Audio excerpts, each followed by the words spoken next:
talking about, and energy is really difficult to generate, isn't it? It's not like a quick, cheap thing to do.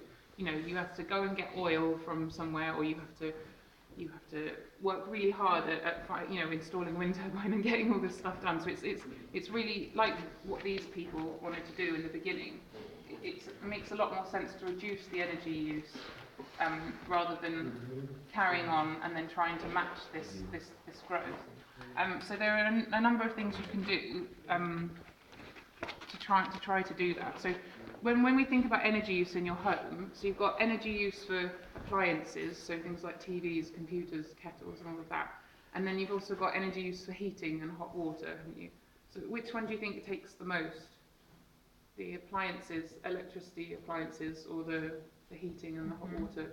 Probably heating. Yeah, the heating and the hot water, yeah. So in the UK, for the appliances, we use 4,000 kilowatt hours a year, usually, around 4,000 per house. But for, who wants to guess what, for the heating and hot water, how many kilowatt hours do you think a year? Twice this amount?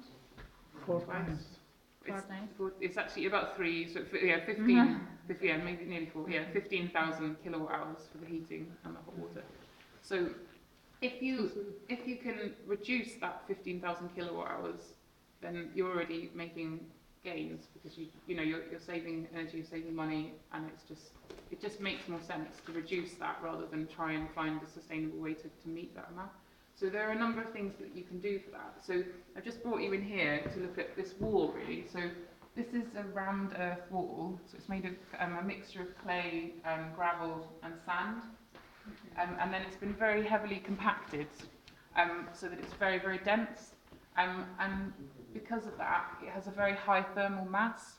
So it means that it takes in energy really, really slowly. So from the sun, takes in the sunlight really, really slowly during the day. So during the day, you don't need the heat, so it's just taking it in. And then at night, when the temperature of the room drops, this wall has to release its energy. So it releases the solar energy very slowly, and then that stops. That means that it increases. I mean, this isn't the only thing you would use. You might still need some heating, but it's just, for example, if you didn't have this wall, maybe in the room it would be, I don't know, 5 degrees or something. But then with the wall, maybe it's like 10 degrees or something like that. So I don't know what actually the numbers are, but it just increases it a bit so that your heating demand is reduced. So maybe the heating demand isn't 15,000 kilowatt hours anymore; it'll be less than that. But it's just that doesn't cost anything, and that's not, you're not having to put any input into that. And that's called a passive solar technique. Has anybody heard of that passive solar technique? We're talking about that a lot because it's basically using physics to think about how you can use energy less in your home. So you think about how the materials are. You think about how the materials and the air and react to sunlight, and how you can make the most of it, rather than just that we have really bad buildings in the UK. We have a history of building very poorly insulated buildings that require a lot of heat, and all we're doing is heating the outside. We're heating our gardens and we're heating the street. We're not heating our houses if you don't have proper insulation and proper kind of techniques to keep the heat inside. So this is another thing. So we have these skylights at the top. So this is facing south. This is south. So so we've got these skylights so that the sunlight will hit these walls. That's what that's for. So the sunlight and the wall together. That's a passive solar technique.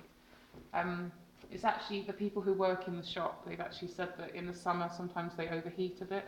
They've got too much heat in there. So we're actually going to put some this special type of solar panel in these.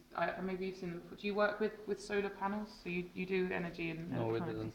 You don't. Okay. Well, we've got some different types on site. And one type is in setting glazing. So the cells are they're fibre cells, but around them there's glass, so the light can come through.